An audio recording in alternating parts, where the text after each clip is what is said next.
우리의 신앙이 견고한 기초를 갖고자 한다면 우리는 하나님이 우리의 온전한 신뢰의 대상이 될 수 있는 분이라는 것을 절대적으로 확신해야 한다. 이런 확신은 우리가 명목상 동의하는 우리 신조의 교리에 불과한 것이 아니다. 이런 확신은 우리 영혼의 가장 깊은 곳까지 파고들어야 한다. 다시 말해서 이런 확신은 우리의 모든 외형적인 것들을 관통하여 우리의 존재를 구성하고 있는 영원한 실체, 즉 과거의 하나님의 형상으로 창조된 저 거룩한 실체에까지 파고들어야 한다. 하나님의 방법이 과연 지혜로운 것인가 라고 의심한다면 우리의 신앙은 여전히 불확실하고 시험적인 단계에 머물러 있는 것이다. 이 단계는 우리가 알기는 하지만 완전히 믿는 것은 아닌 단계이다. 하나님의 약속의 말씀을 뒷받침해주는 증거가 없을 때 믿는 것이 신앙이다. 그러므로 약속을 주신 분의 진실성을 무조건 믿어야 한다. 우리 주님은 십자가의 고통을 참아내심으로써 증거를 요구하지 않는 신앙이 어떤 것인지를 보여주셨다. 십자가에서 그분은 거부당하고 버림받으셨다. 십자가에서 그분은 큰 고통과 무한한 연약함 가운데 어찌하여 내가 이런 고통을 당해야 하는가라고 의심하고 싶은 유혹을 강하게 받으셨을 것이다. 그러나 그분의 믿음은 하나님의 거룩하심에서 안식을 얻었다. 시편 기자는 이스라엘의 찬송 중에 거하시는 주여, 주는 거룩하시니다 라고 말한다. 온 세상에 하나님을 불신하는 말을 쏟아내고 모든 감각적인 증거들은 그분의 선하심과 사랑을 부정하는 모양으로 나타나지만 그리스도는 하나님이 거룩하시다는 것을 아셨다. 다시 말해서 그리스도는 하나님이 실수나 실패를 할 수 없는 분이라는 것을 믿으셨기 때문에 하나님이 고통에서 건져주실 때까지 견디셨다. 이것이야말로 가장 완전한 믿음의 표현이다. 이 믿음에 비교하면 하늘에서 불이 떨어지게 만들거나 태양을 멈추게 만드는 믿음은 초보적인 수준의 믿음이다. 신앙은 탁월한 사람들에게서만 발견되는 고상한 능력이 아니라는 것을 우리는 기억해야 한다. 신앙은 제한된 소수의 사람들만이 소유할 수 있는 덕이 아니다. 신앙은 검은 것은 희다고 믿도록 우리 자신을 설득할 수 있는 능력이 아니다. 그것은 우리가 정말로 간절히 원하면 우리의 소원이 이루어질 것이라고 믿도록 스스로를 쇠뇌시키는 능력이 아니다. 신앙은 우리의 마음을 진리와 일치시키는 것이다. 신앙은 온 땅을 지배하시는 하나님이 거짓말을 하실 수 없다는 것을 온전히 믿으면서 그분의 약속을 신뢰하는 것이다. 우리는 산을 보면서 저것은 산이다 라고 말한다. 이렇게 말하는 것이 무슨 특별한 덕이 아니다. 이것은 우리 앞에 있는 사실을 받아들이고 우리의 믿음을 그 사실과 일치시키는 것이다. 우리가 믿음으로써 그 산을 만들어내는 것도 아니요, 부정함으로써 그것을 없애버리는 것도 아니다. 하나님의 진리도 이와 마찬가지이다. 우리가 믿든 믿지 않든 하나님의 말씀은 진리이다. 우리가 믿지 않는다고 해서 하나님의 진리가 거짓이 되는 것은 아니다. 믿음이 있는 사람은 하나님의 약속을 산만큼 견고한 사실로, 아니 산보다 무한히 오랫동안 변치 않는 사실로 받아들인다. 신앙은 주관적이지만 오직 객관적 실제와 일치할 때 참된 신앙이 된다. 산이 존재한다고 믿는 사람의 믿음이 참될 수 있는 것은 오직 산이 거기에 있기 때문이다. 만일 산이 존재하지 않는다면 그 믿음은 망상에 불과하며 이 사람을 해로운 망상에서 깨어나게 하기 위해서 즉시 그 허구성이 폭로되어야 한다. 하나님은 자신의 본래의 모습 그대로 존재하신다. 하나님은 우리가 믿는 대로 바뀌지 않으신다. 그분은 나는 스스로 있는 자니라 라고 말씀하신다. 하나님이 어떤 분인지를 정확하게 알고 우리가 모든 것을 그 거룩한 지식에 조화되도록 변화시킬 때 우리는 견고한 반석 위에 서는 것이다. 참신앙은 하나님에 대한 우리의 지식에 기초하기 때문에 우리의 이해력이 허락하는 한 그분이 어떤 분인지를 많이 아는 것이 중요하다. 하나님의 이름은 그분의 성품을 말로 나타내는 것이다. 따라서 믿음은 그분의 성품에 대한 우리의 지식에 근거할 수밖에 없다. 시편 기자는 하나님을 제대로 이해한 사람들이 그분을 신뢰하게 될 것이라고 단언한다.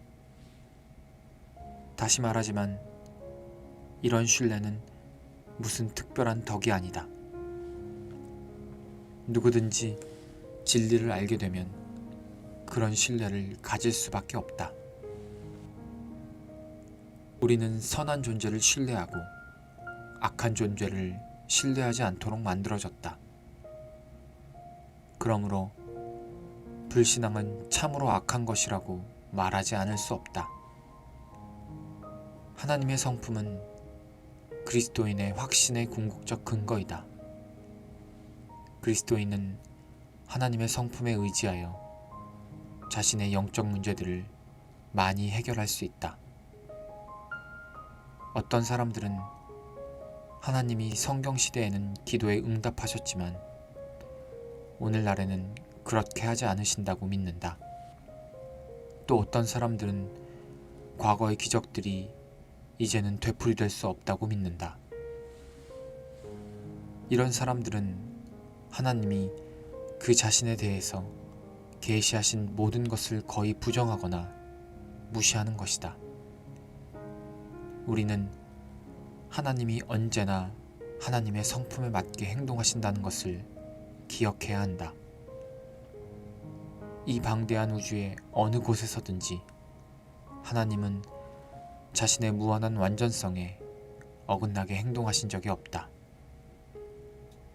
이것을 아는 지식이 하나님의 원수들에게는 경고가 되어야 하며 하나님의 친구들에게는 무한한 위로가 아닐 수 없다. 하나님이 영원한 신비의 중심에 거하시는 것은 사실이지만 하나님이 어떤 상황에서 어떻게 행하실 것인지를 전혀 알 수 없는 것은 아니다. 왜냐하면 하나님은 자신의 약속에 따라 행하시기 때문이다. 하나님의 약속은 오류가 있을 수 없는 정확한 예언과 같다. 하나님은 자신이 제시하신 조건이 충족되면 언제나 약속을 이루시는 분이시다. 반면 하나님의 경고도 오류가 있을 수 없는 정확한 예언이다. 이제까지 말한 모든 것에 비춰볼 때 성경에 기록된 하나님의 약속들을 믿으려고 억지로 애를 쓰는 것이 믿음을 갖는 방법은 아니다. 약속이 갖는 효력은 그 약속을 한 존재가 얼마나 성실하게 그 약속을 지키느냐에 따라 결정된다. 하나님의 약속은 그분의 무한한 성실성 때문에 무한히 효력이 있다. 그러므로 우리는 확신 가운데 안심할 수 있다. 하나님을 더 정확히, 더 많이 알게 되면 그만큼 더 많은 믿음이 생긴다. 그러나 이렇게 하는 중에 우리는 우리의 믿음을 바라봐서는 안 되고 믿음의 주요 온전케 하시는 그리스도를 보아야 한다. 우리 영혼의 눈은 우리 안을 향해서는 안 되고 밖으로 나가서 하나님을 향해야 한다. 이렇게 할 때 우리의 영혼은 건강할 수 있다. 두말할 필요 없이 하나님을 체험하는 것이다. 그 이유는 무엇인가? 이것이 궁금한 사람은 하나님이 어떤 분이신가, 인간은 누구이고 어떤 존재인가를 깊이 생각해 보아야 한다. 하나님은 자신을 의식하는 지성적 생명을 지닌 존재이며 인간은 하나님의 형상대로 창조되었다. 하나님은 사랑이시며 인간은 하나님을 위하여 지음받았다. 하나님과 인간은 함께 존재하며 상대방이 없으면 만족할 수 없다. 하나님이 스스로 완전하신 분이신 것은 사실이지만 그분이 자기 다음으로 영광스러운 존재로 지으신 인간과 교제를 갖기 원하셨다. 그분은 자신과 인간 사이의 교제가 강제적으로 기계적으로 이루어지지 않도록 모든 수단을 강구하신다. 왜냐하면 그렇게 된다면 그것은 인간의 자유의지를 침해하는 것이기 때문이다. 만일 하나님이 억지로 우리의 의지를 꺾으신다면 그것은 그분이 자신의 의지를 우리에게 강요하는 것이 될 것이며 그렇게 될 때 우리는 그분이 본래 자신을 위하여 지으신 그런 인간이라는 존재가 되지 못할 것이다. 인간의 타락 이전에 에덴 동산에서 나타난 인간과 하나님의 최초의 관계는 서로 마음을 열고 깊은 교제를 나누는 관계였다. 하나님께서 인간이 에덴 동산에서 어떻게 살아야 하는지를 설명하면서 몇 가지 쉬운 규칙들을 정해주실 때 아담이 경청했다. 이 장면은 평안과 안식이 넘치는 아름다운 장면이다. 그러나 인간과 하나님의 교제가 언제까지나 지속된 것은 아니었다. 아담은 하나님의 속성을 닮은 자신의 속성, 즉 그의 자유의지를 잘못 사용하였다. 그의 자유의지가 강제로 시킨 것은 아니었지만 그는 하나님의 뜻에 어긋나는 방향으로 자신의 의지를 사용하였다. 그리하여 죄가 들어왔고 하나님과 인간 사이의 아름다운 교제는 깨어졌다. 우리 인간의 관점에서 보자면 구속이 하나님의 모든 행동들 가운데 제일 중요한 것이 되어야 한다. 하나님의 역사들 중에서 가장 방대하고 정확한 지식, 가장 완벽한 지혜, 가장 높은 수준의 도덕적 능력을 요구하는 것이 바로 구속이었다. 인간과 하나님 사이의 교제를 회복하기 위해서 하나님은 공의와 의의 문제를 완벽하게 해결하셔야 한다. 다시 말해서 하나님은 죄를 제거하고 원수와 화해하고 반항하는 자로 하여금 자발적으로 순종하도록 만드셔야 한다. 그런데 이렇게 하시되 자신의 거룩함을 손상하지 않으면서 그리고 인류를 강제로 움직이지 않으면서 하셔야 한다.